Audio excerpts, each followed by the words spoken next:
Hablar del aserrado es hablar de historia viva del uso de la madera.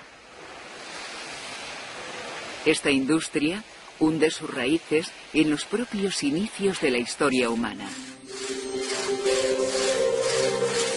Las técnicas de aserrado, tan rudimentarias como efectivas, han contribuido a que el hombre pudiera transformar la madera en rollo en piezas de sección cuadrada o rectangular para múltiples usos. Junto a la piedra, la madera fue el material que primero utilizó el hombre. Se tiene constancia de que las primeras sierras, construidas a base de pequeños trozos de piedra clavadas a un trozo de madera, se fabricaron en torno al año 9000 a.C.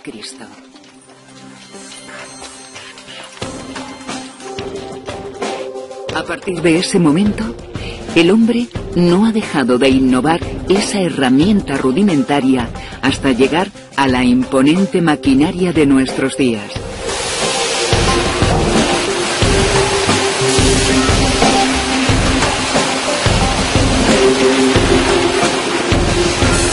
Y es que la madera y por supuesto la sierra han sido elementos básicos en la evolución humana.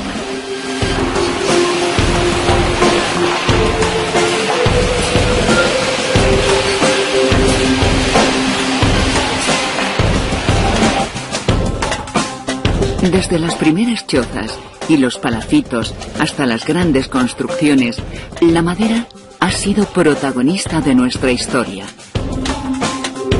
En la Edad Media era habitual el uso del hacha o de la azuela para escuadrar grandes piezas de madera. Una cuerda manchada en carbón o de arcilla servía para trazar una línea recta por donde discurriría el corte.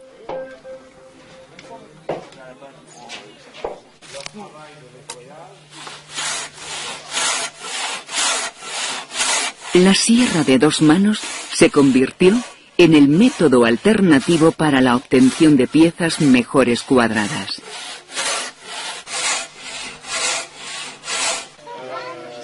O los mismos muros de la edificación requerían de madera para encofrar piedra y argamasa. Sin estas técnicas tan ingeniosas, hubiera sido imposible construir grandes edificios, pequeñas casas o los imponentes buques mercantes o de guerra.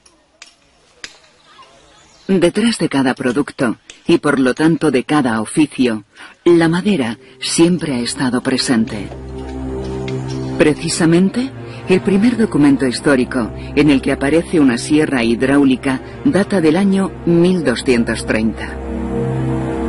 Su autor fue el arquitecto francés Villac de Honicourt, y al sencillo dibujo le acompañó una explicación no menos escueta. De este modo cierra una sierra por sí misma.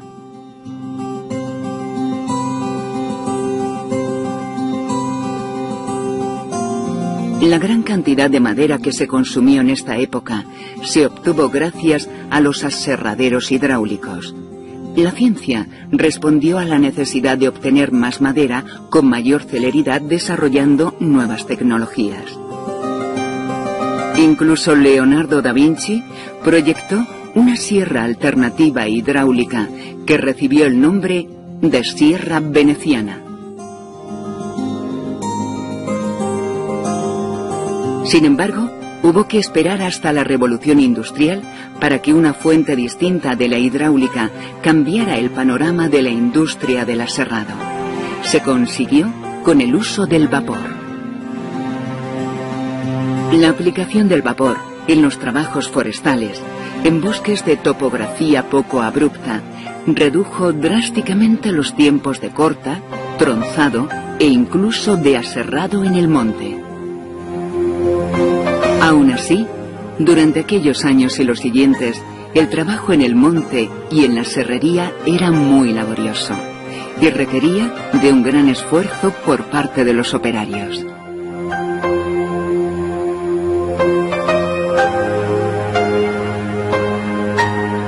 En España, después de la Guerra Civil, el trazado del ferrocarril demandó grandes cantidades de traviesas que se obtenían en el propio monte para rentabilizar los tiempos de ejecución.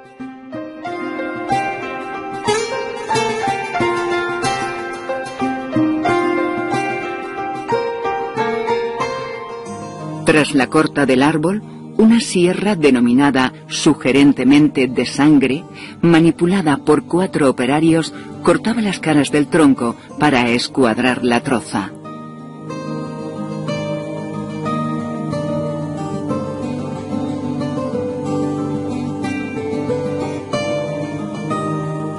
Desde las entrañas del monte, con pequeños burros, se bajaban hasta el cargadero, o se hacían deslizar por laboriosas lanzaderas que sorteaban barrancos hasta alcanzar el río que hacía de carretera.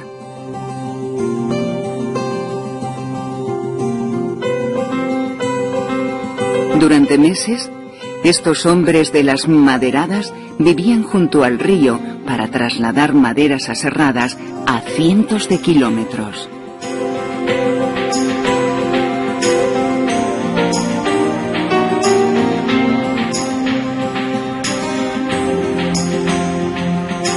Hombres rudos, de cucharada y paso atrás, que sin saberlo se estaban convirtiendo en los protagonistas de la historia del aserrado en España.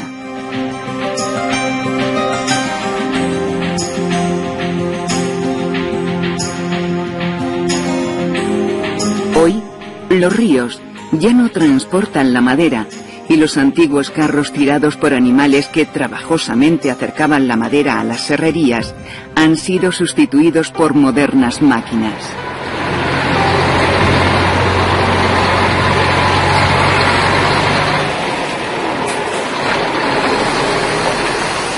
Tras su llegada al aserradero, la madera espera a ser procesada. Es apilada y ordenada cuidadosamente.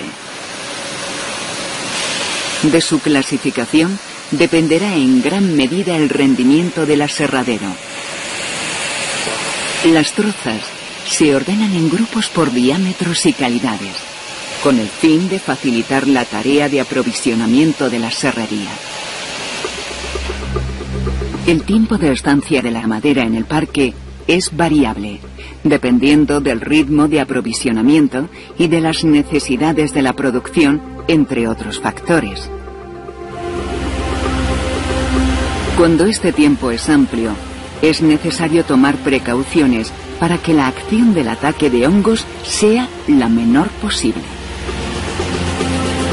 Para evitar estos fenómenos se emplean pulverizaciones o incluso inmersiones prolongadas en diferentes productos. La longitud de las piezas debe ser adaptada a los requerimientos de la maquinaria de la fábrica y a las dimensiones finales de la madera aserrada. Para ello, se tronzan a la longitud correcta antes de entrar en la línea de aserrado.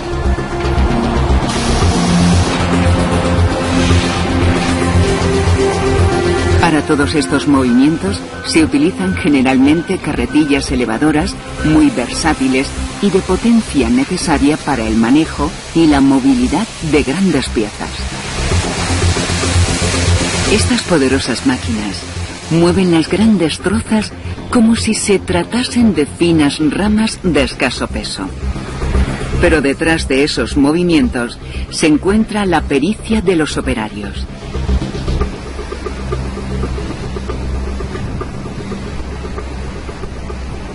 El primer paso de preparación de la madera es el descortezado.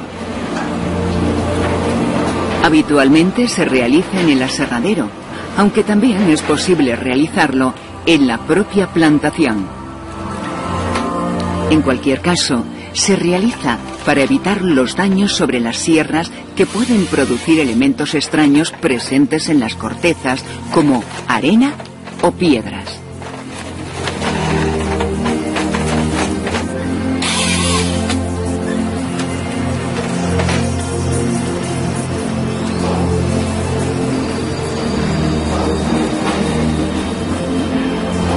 Las máquinas encargadas de descortezar en un aserradero habitualmente son de cuchilla, llamadas así porque su elemento principal son unas cuchillas que se sitúan sobre un rotor basculante de gran potencia. Este rotor tiene la capacidad de centrarse automáticamente, adaptándose por sí mismo al diámetro del tronco que va a descortezar. Además, la máquina es capaz también de modificar la profundidad del descortezado, que dependerá del tipo de corteza que tenga que eliminar. Unos rodillos prensores son los encargados de alimentar a la máquina y mantener al mismo tiempo fija la pieza respecto al rotor para conseguir un descortezado uniforme. Inmediatamente después, las trozas se hacen pasar por un arco detector de metales. Este proceso permite detectar incrustaciones metálicas que podrían provocar accidentes graves en las sierras. Una vez que se ha descortezado la troza, esta ya está preparada para pasar a las sierras principales. De los tres tipos de aserraderos más empleados, sierra de cinta, sierra de discos y cánter, la más utilizada en Norteamérica es la de disco, mientras que en España es la sierra de cinta. La pieza cae sobre el carro, donde gracias a un giratroncos queda posicionada para optimizar el corte. De ello se encarga el oficial de la sierra. Ayudado por un posicionador láser, la troza se coloca para dar el primer corte. La mayor parte de las veces, la primera pieza es un costero. Otras veces puede que la corte por la mitad en dos medianas. Todo dependerá del tipo de producto a obtener.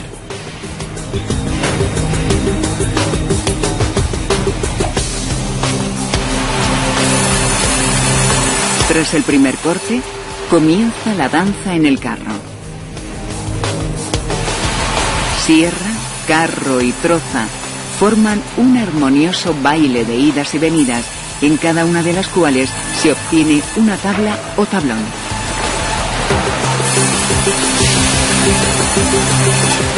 Si la sierra es bicorte, el retorno del carro se aprovecha para cortar una nueva tabla o tablón. Corte, caída y transporte una y otra vez hasta que la troza no dé para más. Y vuelta a empezar. El oficial de la sierra controla no solo el posicionado y el corte, sino el traslado de las piezas hasta las siguientes máquinas.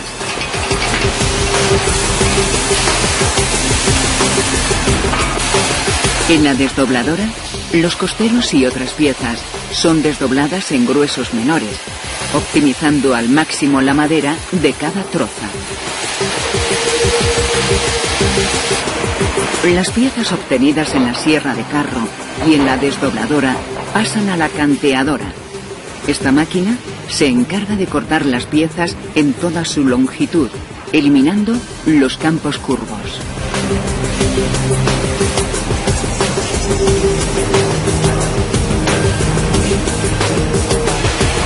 Por último, la retestadora se encarga de limpiar las testas de las tablas y tablones.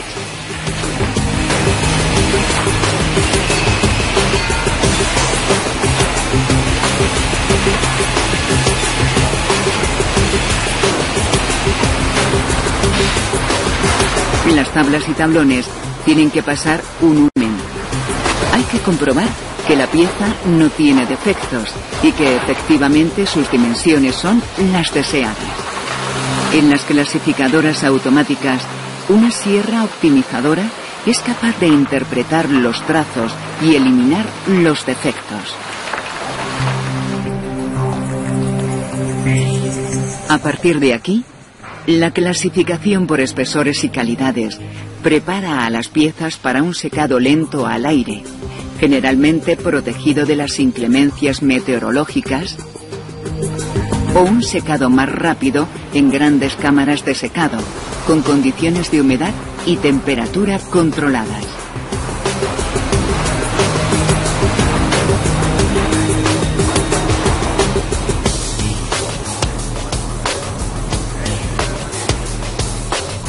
El tipo de aserradero más evolucionado para obtener grandes rendimientos es el de tipo Canter.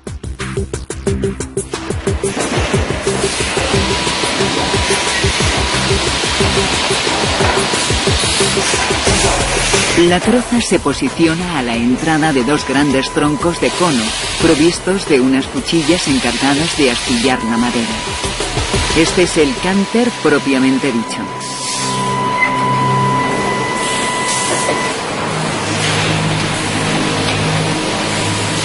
A pesar de su gran producción, prácticamente toda la línea es controlada por un operario. Desde su puesto de control, es capaz de gestionar todo el sistema. Gracias a unas cámaras de visión artificial y la ayuda de un láser proyectado sobre la testa de la troza, le permite obtener el cuadrado o el rectángulo de mayor área sobre pieza.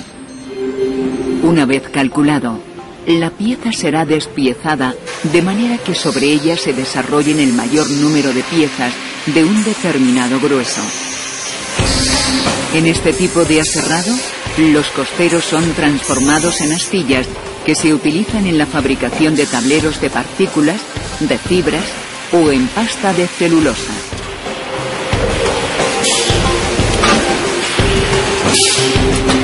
La troza es codificada y al llegar a la sierra, los discos de una múltiple se encargan de realizar el corte.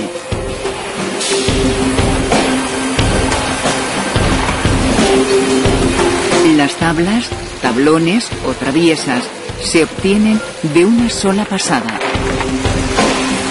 Cada una de las piezas obtenidas se traslada a través de un complejo sistema de cintas transportadoras hasta una clasificadora que las selecciona por espesores. Las piezas son medidas por un palpador al comienzo de la clasificadora y caen a los cangilones en función de los gruesos.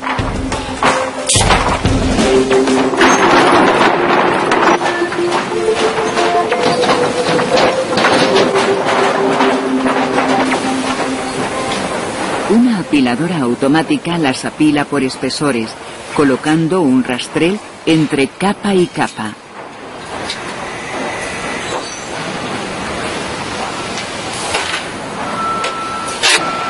Las pilas así formadas pasan a un secadero de media o alta temperatura, donde la madera alcanzará contenidos de humedad entre el 8 y el 12%.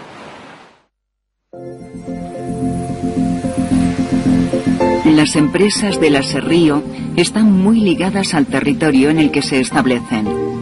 Generan riqueza y empleo en las zonas rurales, factores muy importantes para que sea posible el desarrollo de los pueblos y sus habitantes.